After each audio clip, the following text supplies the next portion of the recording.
এবং আল্লাহর রহমতে আপনারা এই সময় যেভাবে প্রত্যেকটি পাড়া মহল্লায় আপনারা ছোট ছোট মাঠে যে খেলাধুলার আয়োজন করছেন, এই জন্য আপনাদের প্রতি আমার আন্তরিক ধন্যবাদ এবং কৃতজ্ঞতা। এবং আমি বিশ্বাস করি যে ইনশাআল্লাহ আল্লাহর রহমতে আগামী ফেব্রুয়ারিতে যে জাতীয় সংসদ নির্বাচন হবে, সেই সংসদ নির্বাচনে আল্লাহর রহমতে বাংলাদেশ জাতীয়তাবাদী দল বিএনপি যদি এদেশের জনগণের ভোটে নির্বাচিত হয়, আমি আমার এই পল্লবী রূপনগরের নির্বাচনী এলাকায় এই ধরনের যেই এলাকায় ছোট ছোট মাঠ রয়েছে বা বড় মাঠগুলোকে আমরা সংরক্ষণ করে আমরা সারা বছর পড়াশোনার পাশাপাশি আমাদের সন্তানদের জন্য, আমাদের যুব সমাজের জন্য, আমাদের তরুণ প্রজন্মের জন্য, আগামী প্রজন্মের জন্য আমরা শুধু ফুটবল না, ক্রিকেট থেকে শুরু করে বিভিন্ন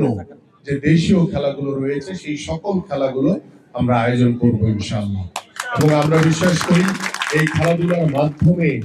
আমরা গত 17 বছরের ওই স্বৈরাচার সরকার যেভাবে আমাদের সন্তানদেরকে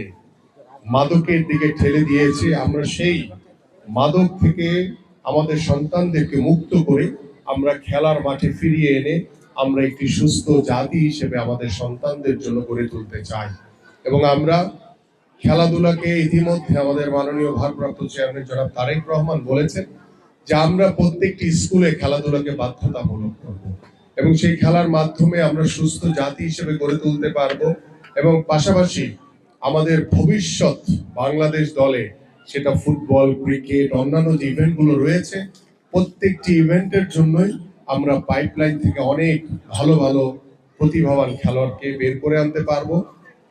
এবং এই খেলাধুলাগুলো আমরা সারা বাংলাদেশে তৃণমূল পর্যায়ে ছড়িয়ে দিব এবং প্রত্যেকটি স্কুলে যখন, হাই স্কুলে যখন এই খেলাগুলোর চর্চা শুরু হবে এবং সেই স্কুলের সেই ইভেন্টের জন্য আমরা যারা খেলা ছেড়ে দিয়েছে, এক্স ন্যাশনাল প্লেয়ার, বিভিন্ন ইভেন্টে যারা রয়েছে তাদেরকে আমরা কর্মসংস্থানের ব্যবস্থা করে দিব। পাশাপাশি আমাদের এই যে পল্লবীর 5 নম্বর ওয়ার্ডের যে বাউনিয়াবাদ, আজকে যে ঈদগাহ মাঠে আমি দাঁড়িয়ে আছি, আমাদের এই অঞ্চলে যারা নিম্ন আয়ের মানুষ রয়েছেন, যারা পয়সার অভাবে, অর্থের অভাবে আপনার সন্তানকে ঠিক মতো পড়াতে পারছেন না, পড়াশোনা করাতে পারছেন না, আমি আশ্বস্ত করতে চাই আপনাদের এই অঞ্চলে নিম্ন আয়ের মানুষদের জন্য, আমাদের সন্তানদের জন্য আমরা বিনামূল্যে, বিনা বেতনে পড়াশোনার ব্যবস্থা করব, যোগ্যতর শিক্ষা ব্যবস্থা তৈরি করে দিব। পাশাপাশি আমাদের এই নিম্ন আয়ের যারা মানুষ রয়েছে তাদের জন্য আমরা স্বাস্থ্য সেবা বিনামূল্যে নিশ্চিত করতে চাই ইনশাআল্লাহ। পাশাপাশি আমাদের এখানে অনেক উর্দু ভাষীরা বসবাস করে, আমাদের যারা এলাকার মুরব্বীরা বসবাস করেন, আমরা আমাদের সন্তানদের জন্য যারা বেকার যুবক রয়েছে তাদের আমরা সরকারি চাকরি থেকে শুরু করে বেসরকারি চাকরি, সকলের চাকরির কর্মসংস্থান আমরা নিশ্চিত করবো ইনশাআল্লাহ। পাশাপাশি আমরা আশা করি আমাদের যে এলাকার যে সমস্যাগুলো রয়েছে আমরা দল মত নির্বিশেষে আমাদের এলাকার মুরব্বীদের সাথে আলোচনা করে, পরামর্শ করে, আমাদের যারা সন্তানরা রয়েছে তাদের সাথেও পরামর্শ করে, আমাদের পরিবারগুলোর সাথে পরামর্শ করে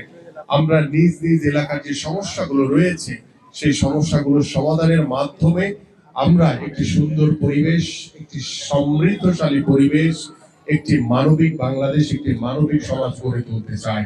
এবং আমাদের এখানে যে বিশেষ সমস্যাগুলো রয়েছে তার ভিতরে অন্যতম হচ্ছে ড্রেনেজ যে সমস্যা, জলাবদ্ধতার সমস্যা। সেই সমস্যাটি ইতিমধ্যে আমরা সিটি কর্পোরেশনের সাথে কথা বলেছি, তাদের সাথে পরামর্শ করে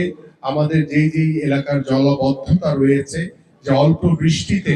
পানি জমে যায়, ড্রেনেজের সমস্যাও,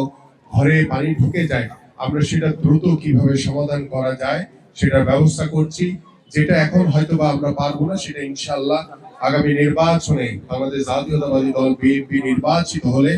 আপনাদের এই জলাবদ্ধতা থেকে শুরু করে আমাদের যে গ্যাসের সমস্যা রয়েছে, আমাদের পানির সমস্যা রয়েছে, আমাদের বিদ্যুতের যে সমস্যাগুলো রয়েছে সেগুলো আমি স্থায়ীভাবে সমাধান করতে চাই।